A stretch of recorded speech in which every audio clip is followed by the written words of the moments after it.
کا ٹاپک ہے ذکر و اذکار. دیکھیں ذکر و اذکار نہ کرنے سے اللہ کی ذات میں، اللہ کی عظمت میں نہ کوئی کمی آئے گی، اور ذکر و اذکار کرنے سے نہ اس کی عظمت میں کوئی برتری ہوگی. ہاں بلکہ ذکر و اذکار کرنے سے ہمیں بڑا فائدہ ہوگا. وہ یہ کہ ہم اگر صبح اٹھتے ہیں، فجر کی نماز ادا کرتے ہیں اور مصلی بچھا کر سورہ یاسین کی تلاوت کرتے ہیں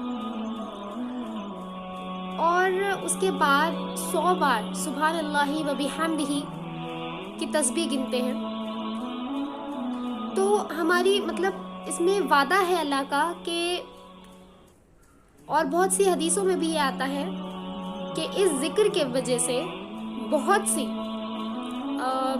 ہماری جو بھی گناہ ہم سے ہوتے ہیں اس کی ہمیں توبہ مل جائے گی، ہمیں معافی مل جائے گی. تو کیا ہی بات ہوگی نا کہ جب ہماری صبح ہی ہماری مغفرت سے شروع ہو.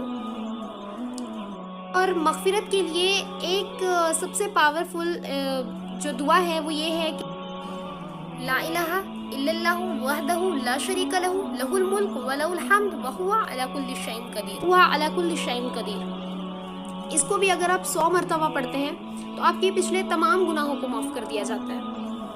تو اگر ہم صبح ان ذکر کا اگر اہتمام کریں تو ہمارا کتنا بڑا فائدہ ہوگا کہ ہم جو گناہ کریں گے اور جس کی توبہ کریں گے اس سے ہم کو معافی مل جائے گی.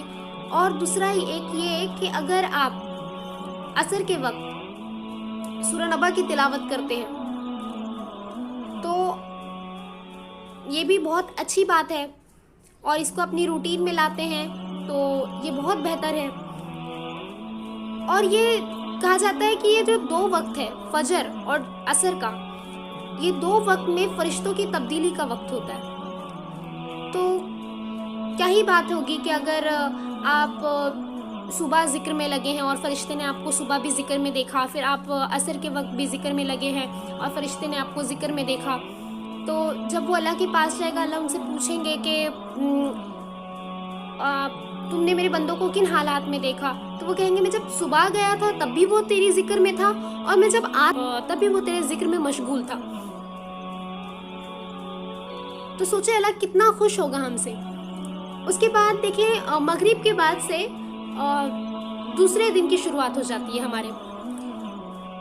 تو اگر مغرب کے بعد ہم مصلی پر 41 یعنی 41 مرتبہ یا عزو کا ورد کرے تو اللہ ایسی جگہ سے ہمارے عزت کے وسیلے بنائے گا کہ آپ سوچ بھی نہیں سکتے. اور جو آپ برخلاف لوگ ہیں وہ سوچتے رہ جائیں گے کہ اس کو کیسے اتنی عزت مل گئی. اس کے بعد اس کے علاوہ جو ہے کہ آپ صبح اٹھتے بیٹھتے اور کوئی بھی آپ کام کر رہے تو اس کے دوران اگر آپ کہتے ہیں کہ استغفار کا ورد کرتے ہیں تو یہ بھی بڑی اچھی بات ہے. اگر آپ استغفار کا ورد کریں گے تو آپ کو اپنے حصے کی دعا مانگنے کی ضرورت ہی نہیں پڑے گی، وہ آپ کو اللہ ویسے ہی نوازے گا.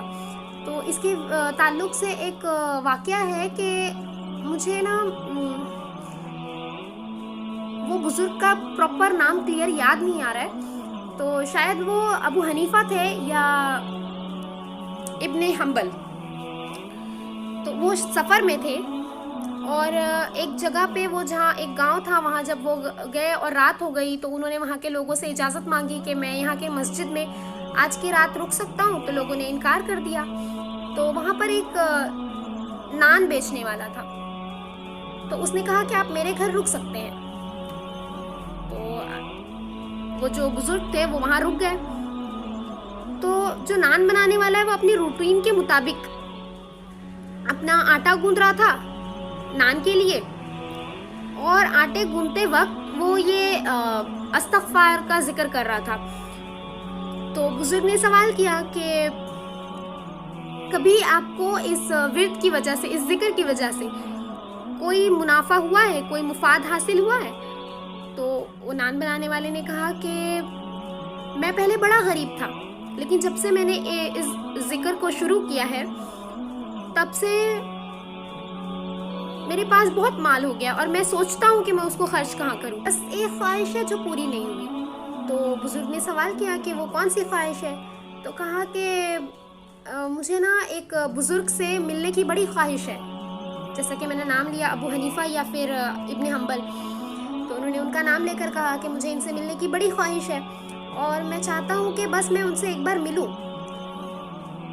تو بزرگ نے کہا کہ یقین جانو وہ شخص میں ہی ہوں اور مجھے ایسا لگ رہا ہے کہ مجھے تمہاری طرف گھسیٹ کر لایا گیا ہے. تو دیکھیں نا کتنا پاورفل یہ آیت ہے کہ آپ استغفار اگر پڑھو گے آپ کو آپ کے حصے کی دعا مانگنی نہیں پڑے گی، وہ آٹومیٹک اللہ آپ کو دے گا. ابھی چونکہ رمضان کا ٹائم ہے تو ہم کو زیادہ سے زیادہ عبادت کرنی چاہیے، اور اس رمضان میں ایسی خاصیت ہے کہ ہم جس چیز کا ارادہ کر لیں اس چیز سے ہم کو بھٹکانے والا کوئی ہے بھی نہیں. تو ہم اس کو اگر اپنی روٹین میں ایڈ کر لیں، صبح ذکر، شام میں ذکر، تو اس چیز کی ہم کو عادت ہو جائے گی. اس کو ہم اپنی ڈائری میں نوٹ کر لیں، اور جب عادت ہو جائے گی تو آپ رمضان کے بعد بھی اس چیز کو فالو کر سکتے ہو. تو آپ کوشش کریں آپ کا جو دن ہو وہ ذکر و اذکار سے شروع ہو. آخر الدعوانا ان الحمد للہ رب العالمین.